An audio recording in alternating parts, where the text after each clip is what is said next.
mulțumim, rugăm și clientul să se așeze.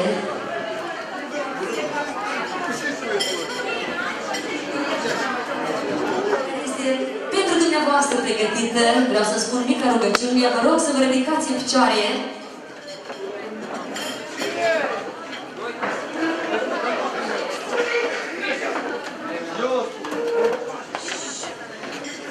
Tatăl nostru, care le ești în ceruri, sfințească-se numele Tău, vie împărăția Ta, facă-se în voia Ta, precum în cer, așa și pe pământ. Pâinea noastră, cea de toate zilele, dă-ne nouă astăzi și ne iartă nouă greșalile noastre, precum și noi iertăm greșiților noștri. Și nu ne duce pe noi în ispită și ne izbăvește de cel viclean.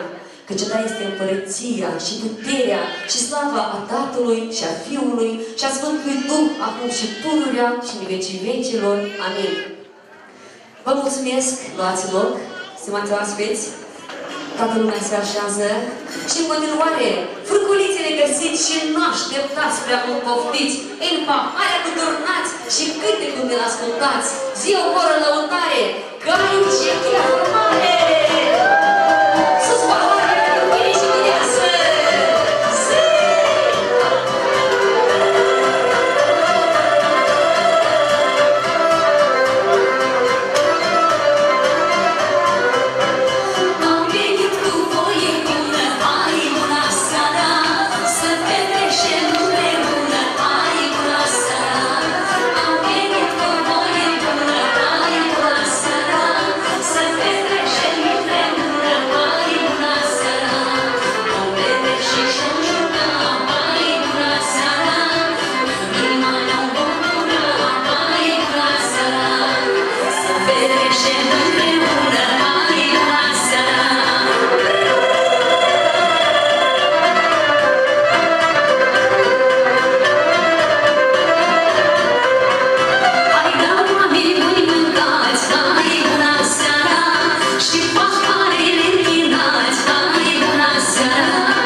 Vă mulțumesc mult că ați avut plăcerea să intrați la ceremonia noastră și eu vă doresc o seară plăcută. Restul cred că ați vă spun azi care ți și multe și tănașă. Mulțumesc, domnul Mare, pentru aceste cuvinte frumoase, spuse de tot sufletul. Da, eu și doamna Mare vă spune multe cuvinte frumoase pentru toți invitații. Sus paharele și o melodie aleasă pentru nunul Mare!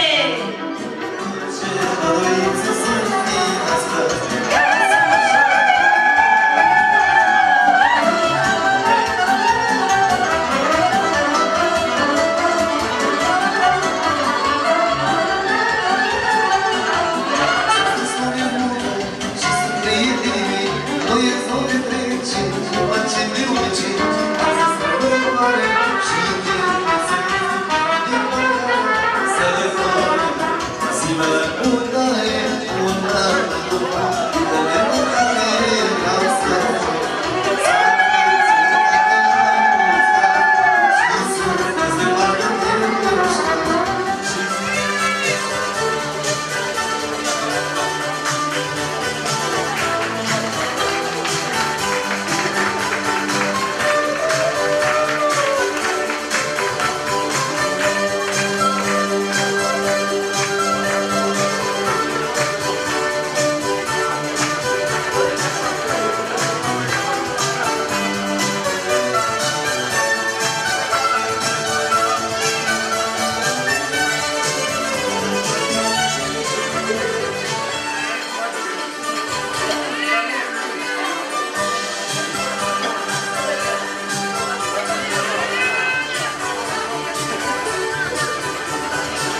doamna Aurelia, bună seara încă o dată și vă oferim microfonul dumneavoastră. Și eu vreau să zic că bună seara la toți oaspeții noștri și că mulțumesc că ați binevoit să împărtășim împreună bucurie fiilor noștri. Iar eu vreau să vin cu o urare de bine și de trai bogat pentru mire și mireasă într-această zi frumoasă. Tu, mireasă, floare aleasă de grădina tinereții, cu mireasma frumuseții, ai ales tu mândru mire, brab de munte, late sfede și la frunte, frumos ca o dimineață, plină de rouă și verdeață. Lângă el să te umbrești și copiii să-ți crești, viață lungă să trăiești. Iar tu, mire, brab de munte, late sfede și la frunte, împreună cu a ta soție, iubiță, fiți o veșnicie. Casa voastră, palat strălucit, din munca voastră agonisit, cu bucate alese pe masă și copii frumoși în casă. Să fiți mereu fericiți și pe o beră amândoi să îmbătrâniți. Iar eu, nașa, și conul naș, și cu acești cinstiți nuntași, văd că mă așteaptă odată să le zicem cu nerăbdare. Poftă mare! Hai să aruncăm amarul și vă rog eu, sus paharul!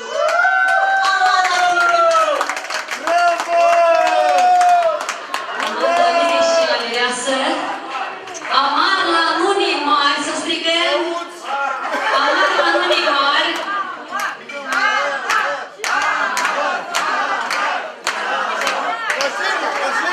La nunii mari! A fost amar la tine! Amar la mine și la mireasă să vadă nunii mari! Amar! 1, 2, 3, 4, 5, 6, 7, 8, 9, 10! Nota 10 pentru mine și mireasă! Și acum strigăm la marș la nuni! Amar!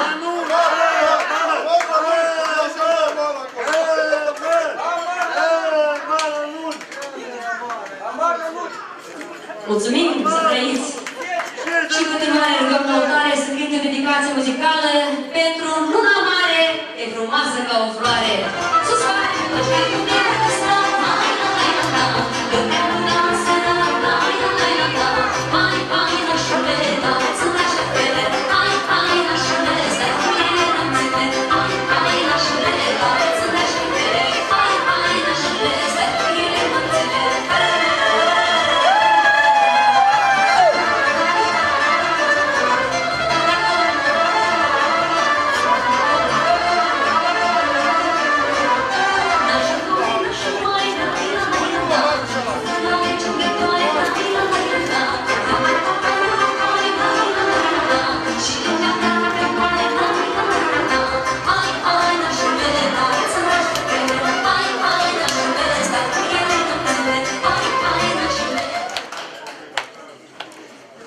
Vreau să zic următoarele.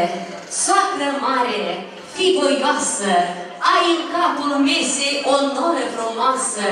Soacră mare, ai observat că băiatul ți te-a însurat. Noi credem că el te-a ascultat și vorba în seamă ți-a luat. Vă spunem încă o dată bună seara, vă dorim să aveți multe, multe bucurii din partea copiilor dumneavoastră, iar în continuare lăutarii vor cânta o melodie special pentru soacra mare și pentru toți oaspeții din partea dumneei.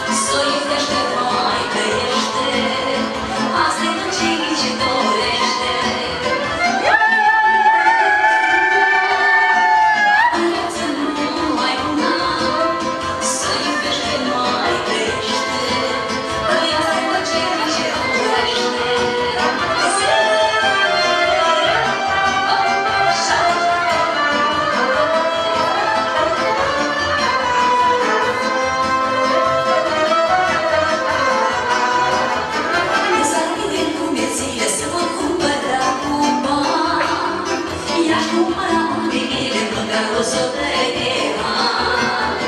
Desafii de lume zile să mă cumpăr acum. I-aș cumpăra mâine mie, măcar lo so perderà. Poi come cârpea, am viață numai una, să iubesc cât mai trăiește, azi știi ce dorește. Poi come cârpea, am viață numai una. Ați venit domnul Vasile și doamna Zinaida. Aplauze pentru socri mici!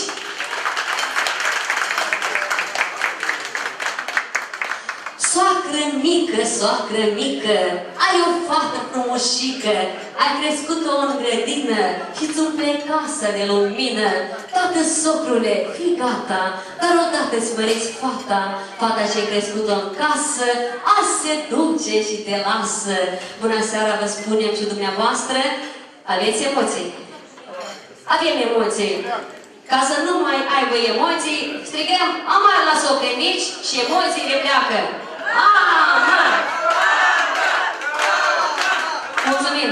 Mai aveți emoții? Nu sunt emoții!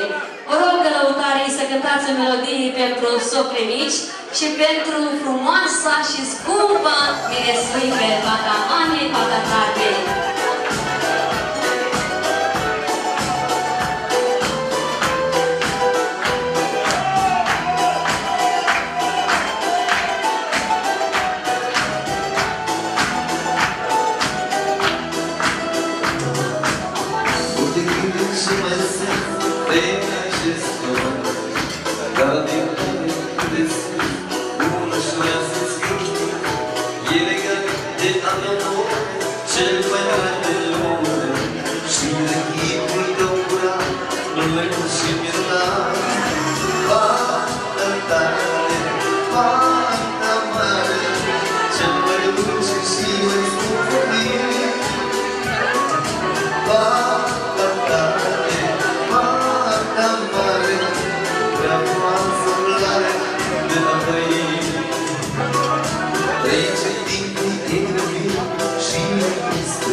Să nu-ți